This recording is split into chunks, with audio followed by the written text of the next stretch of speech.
আমার শ্রদ্ধেয় আব্বা, আরও উপস্থিত আছেন নবাবগঞ্জ উপজেলা আওয়ামী লীগের সাধারণ সম্পাদক এবং আফতাবগঞ্জ সহ ৯ নং ইউনিয়নের সকল নেতৃবৃন্দ এবং মুরব্বীগণ এবং আমার মা বোনেরা, সকলের প্রতি আসসালামু আলাইকুম, আদাব, জোহার। আশা করি আপনারা সকলেই ভালো আছেন। আসলে ৯টা ইউনিয়নে এই ধরনের কিছু প্রোগ্রাম আমি করেছি। কোনো জায়গায় যে খুব একটা বেগ পেতে হয়নি, কথা বলতে গলাও শুকায় যায় নাই, কিন্তু এখানে কিন্তু আসলে কথা বলার আগেই গলাটা শুকিয়ে গেছে। এই জন্য আপনাদের কাছে একটু ক্ষমা চেয়ে নিচ্ছি, ক্ষমা সুন্দর দৃষ্টি দেখবেন যদি ভুল হয়। কারণটা বলছি, আসলে আব্বা আছে এখানে, আব্বার সামনে কখনোই আসলে এভাবে কথা বলার আমার সুযোগও হয়নি।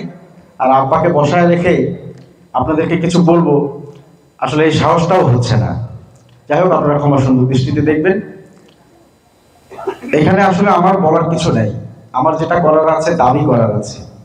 আপনারা এই ইউনিয়নের মানুষজন, আমার বাবা, আমার যে 2 আব্বাদের সঙ্গে আপনাদের উঠা বসা, সেই ক্ষেত্রে আপনারা আমাদের বাসায় বা আমার বাবারা আপনাদের পাশে সব সময় সুখে দুঃখে ছিল। এই হিসাবেই কিন্তু আপনাদের সঙ্গে আমার পরিচয়। আমি আপনাদের ভাতিজা, সন্তান সমতুল্য। এই যে সম্পর্ক আব্বাদের সঙ্গে, এবং আপনাদেরকে অনেকজনকে চাচা ডাকি, মামা খালু ডাকি, সেই হিসাবে আমি তো আপনাদের সন্তান হিসাবে অনুরোধের পাশাপাশি আমি আপনাদের কাছে দাবিটাই বেশি করে জানাতে চাই। আগামী 5ই জুন যে ভোট আছে, এই ভোটটা আসলে আমার ভোট নয়। আমি বিশ্বাস করছি না যেটা আমার একার ভোট।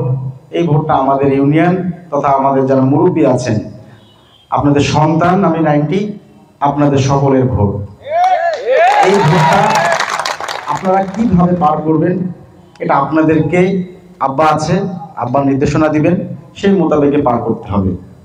আসলে আমি জানি, দেখেন, ছোট্ট একটা যদি সাইকেলও শিখতে হয় চালানো, বাবারা পিছনে বসে, কেরিয়ারে বসে ছেলেকে না হয় একটু হ্যান্ডেলটা দেয়, ধরো। আসলে আমার অবস্থাটা এরকম। আমি যা শিখতে চেষ্টা শিখছি বাবাদের কাছ থেকে, ভাইয়ের কাছ থেকে। তবে একটা জিনিস আপনাদেরকে বলতে চাই, আব্বা যেটা সবসময় একটা কথা বলে, যে কোনো জায়গায় যখন যাওয়ার আগে ওনার কাছ থেকে যখন দিক নির্দেশনা নেই এবং আসার পরেও বলি কি কি হলো, উনি কিন্তু সবসময় একটা কথা বলে যে ওই এলাকায় যাচ্ছ, ওই এলাকায় অমুক অমুক আছে, তাদের সঙ্গে যে একটু কথা বলবে। এবং ওই এলাকার মানুষগুলো কিন্তু খুব অত্যন্ত আমাদের কাছের এবং তারা আমাদের পরিবারেরই সদস্যের মতো। তো এইভাবে প্রত্যেকটা এলাকার কথা যখন শুনি, একটা সময় আমার হঠাৎ মনে হলো, যেখানে যাই আব্বা বলে এরা পরিবারের লোক। সবগুলো জায়গারই তো মানুষগুলো আব্বা বলে যে আমাদের নিজস্ব পরিবারের লোক।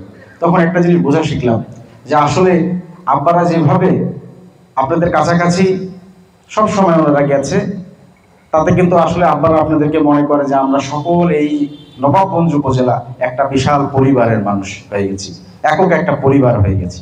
সেই জন্য আমিও শেখার চেষ্টা করছি। আমার আসলে ভবিষ্যতে উপজেলা চেয়ারম্যান নিয়ে কি হবে এটা না, আমার চিন্তাটা হচ্ছে আমার বাবারা যেভাবে আপনাদের সঙ্গে সুসম্পর্ক রেখেছে, এই সম্পর্কটা যদি আমি তার সন্তান হিসেবে আপনাদের সঙ্গে একই রকম ভাবে ধরে রাখতে পারি, তাহলেই আমি মনে করব যে আমি আমার পরিবারের, এর বাইরে আসলে কিছুই নাই। কারণ সবচেয়ে বড় আগে যেটা সম্পর্ক, অনেক মানুষ অনেক কথা বলে যে আমরা বিভিন্ন দলের মতাদর্শের, কিন্তু আমার বাড়িতে যেটা আমি শিখেছি, আমার বাড়িতে যখন মানুষ আসে, আপনারা আসেন, তখন আসলে বিবেচ্য বিষয় হয় না যেটা কোন দলের কোন গোত্রের মানুষ।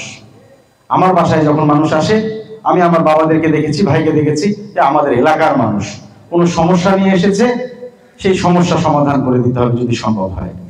আমিও ব্যক্তিগতভাবে শেখার চেষ্টা করি। আমার ছোট ভাই আছে নিশান, আমরা আসলে সবাই আপনাদের থেকে কথা বলে, ওনারা কি বলে এটাই শেখার চেষ্টা করি।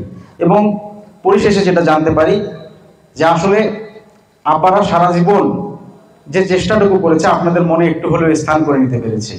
আমরা সন্তান হিসাবে আমার খুব চেষ্টা যে আমরা যেন কখনো মানুষ না বলে, আফসোস না করে, মানুষ যেন বলতে পারে যে ওদের যে বাবা ছিল, ওরা যেরকম সোলগুলোও সেরকম হয়েছে। এইটা যখন জানতে পারবো, আমি মনে করি আমরা তখন আসলে সফল হব। আপনারা আমার জন্য দোয়া করবেন। এবং আবারও বলছি, আগামী 5 তারিখের যে ভোটটা, এটা আপনাদের সকলের ভোট, শুধু 9 নম্বর ইউনিয়নের নয়। যারা আমার বাবাকে ভালোবাসেন, বাবাদেরকে ভালোবাসেন, আমাদের পরিবারকে ভালোবাসেন, আপনারা আমাকে আপনাদের সন্তানের মতো মনে করে, আপনাদের নিজের ভোট মনে করে আপনারা আগামী 5 তারিখের ভোটে ইনশাআল্লাহ যা করার প্রয়োজন আপনারা ইনশাআল্লাহ সেভাবে ব্যবস্থা নেবেন। এবং ইনশাআল্লাহ আল্লাহ যদি তৌফিক দান করে, ইনশাআল্লাহ আমরা আমাদের এলাকার মানুষ সবাই মিলে আগামী 5 তারিখে বিজয় উল্লাসে ফেটে পড়বো। যাই হোক, এখান থেকে যেহেতু আমাদেরকে আরো একটি জায়গায় যেতে হবে, আমি আমার কথা দীর্ঘায়িত করতে চাচ্ছি না। আপনাদের সকলের সুস্বাস্থ্য দীর্ঘায়ু কামনা করছি। আপনারা ভালো থাকবেন। আসসালামু আলাইকুম, আদাব, জয় বাংলা, জয় বঙ্গবন্ধু।